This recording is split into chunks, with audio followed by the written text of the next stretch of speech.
Hi, Hugo Reed. I have a fun Irish book, or leprechaun book, I should say, today, called Too Many Leprechauns, or How That Pot of Gold Got to the End of the Rainbow. Look at how fun these illustrations are. Lots of fun detail in them. And let's look inside. I see that the author is Stephen Krinsky, but I can't read the author or the illustrator on the front because the sticker is right over the top of it. Here we go. The author is Stephen Krinsky, and it's illustrated by Dan Andreessen. Here's that fun illustration. So this one is kind of like a legend. It's a fun book. Aren't these illustrations cool? You noticing that? Look how he not only drew him, he drew his shadow. It's kind of interesting. I don't know if I would think about doing that. And look how they made the first letter of Finn. Fancy there. Finnigan looked like a rogue and walked like a rascal, so it was widely thought that he was at least one or the other, and his shadow, which followed him closely, knew all of his secrets, might have said he was both. So a rogue is someone who's kind of dishonest or not principled, and a rascal is someone who's mischievous. So they're saying he either is mischievous or kind of naughty, or he is not honest. They thought he was one or the other, maybe both. Make sure you get these pictures here really well. But when Finn returned home to Dingle after a year in Dublin, he was only looking to rest his feet and grow fat on his mother's soda bread. The village looked much as he'd left it. The stone walls a bit wobbly, the houses leaning into the wind, and yet something was clearly amiss. Something's wrong. It's like, look, the pigs are taking baths, the chickens are eating eggs, it looks like the farmer is putting milk in a pan for the cow to drink.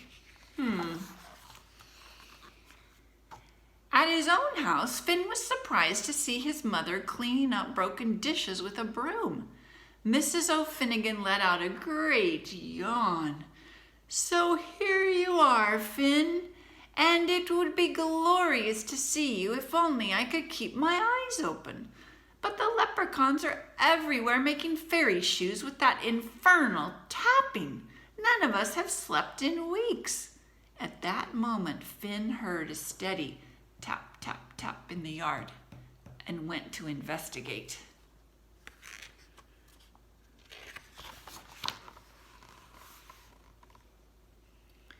In the garden, a leprechaun named Dodd was hard at work. Tap, tap, tap. "Good day," said Finn. Dodd scowled at him. "It's a busy day, to be sure. The more shoes I make for the fairies, the more gold I get. And nothing is more important than gold." Now, Finn had some experience in leprechauns. He chose his words carefully. "A wise outlook, if I'm not mistaken, though you may have missed a stitch." Dob dropped his hammer. "Missed a stitch?" He wagged a finger at Finn. "Fancy yourself an expert, do you? Come with me." He was not very happy with what Finn told him, was he? This is a pretty new book, and the pages are sticky. There we go. Dodd led the way to the second leprechaun named Waddle. He too was making shoes, a dainty pair with silk flowers lining the sides. "What say you to these?" asked Dodd. "Has Waddle missed a stitch too?" Finn rubbed his chin. "Well, those shoes are fine, assuming they'll only be worn in the dark." "In the dark?" cried Waddle. "Where no one could see them," Finn explained. Both leprechauns turned a deep shade of red. They're feeling angry. What do you think? The next day, Dod dragged Finn to 3 more leprechauns, and to 4 more the day after that.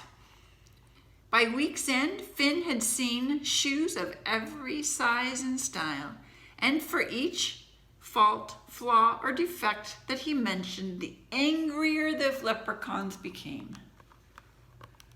There's a lot of leprechauns, aren't there? See all the little shoes they're making?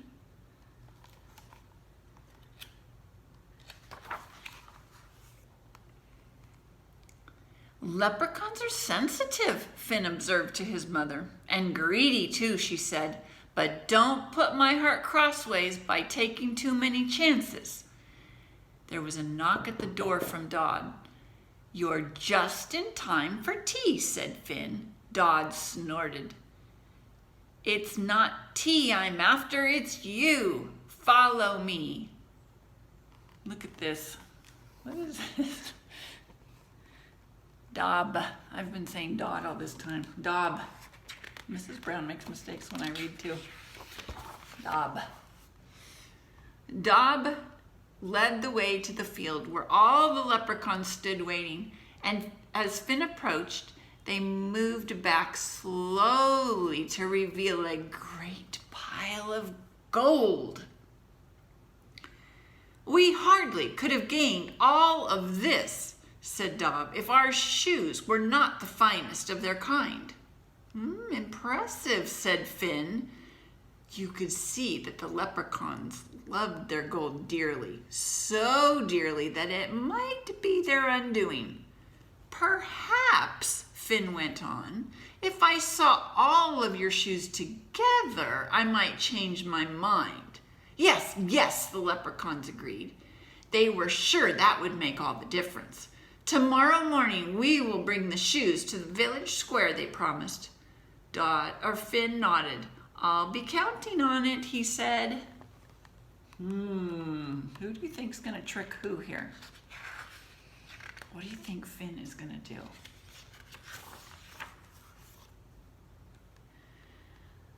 A gray dawn greeted the leprechauns as they arrived with their carts, barrows, sacks, and bundles. The shoes were unpacked and laid out with care. Soon everything was ready, but while the leprechauns were there and the shoes were there, Finn was not. The leprechauns waited and waited.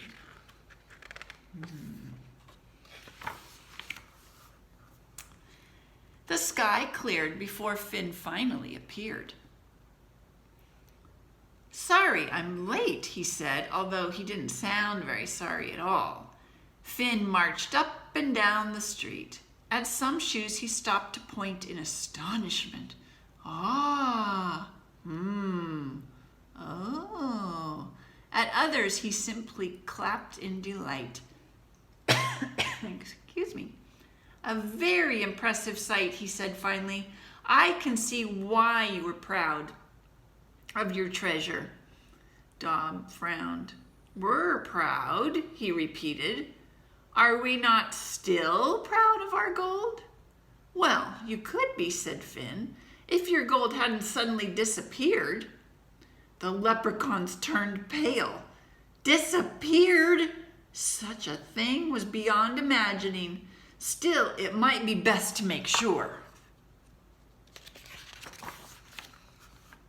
Empty. They found the field empty. It must be somewhere, Dob insisted. The leprechauns looked everywhere, behind the hedges, under the rocks, even in the trees. All night and into the dawn they searched, through dingle, their lanterns flickering like fireflies in the darkness. But it did them no good. All of their fairy gold, every last coin and nugget was gone. Ooh, that Finn, he was tricky. In the morning, you see the sun rising there? In the morning, when the mist still lay heavy on the air, the leprechauns came pounding on the Finn's door.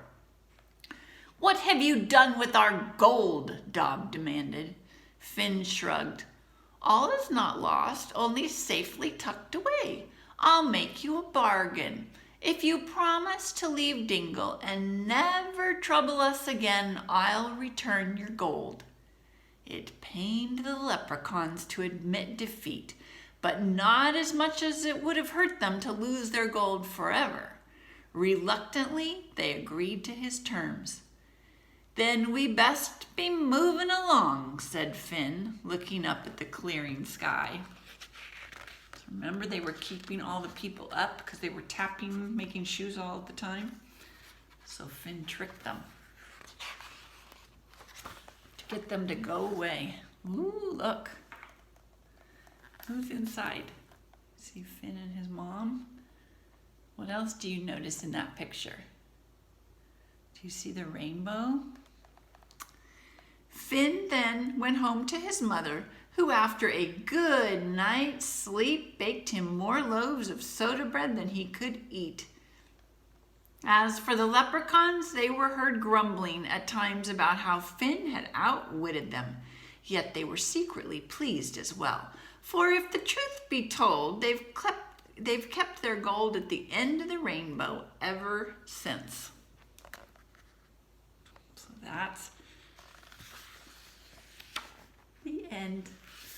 So we all have that story about how leprechauns keep their gold at the end of the rainbow, and this story kind of gives us a story of why, if we're going to believe it. What do you think? I'll see you next time. I hope you enjoyed the story. Bye-bye.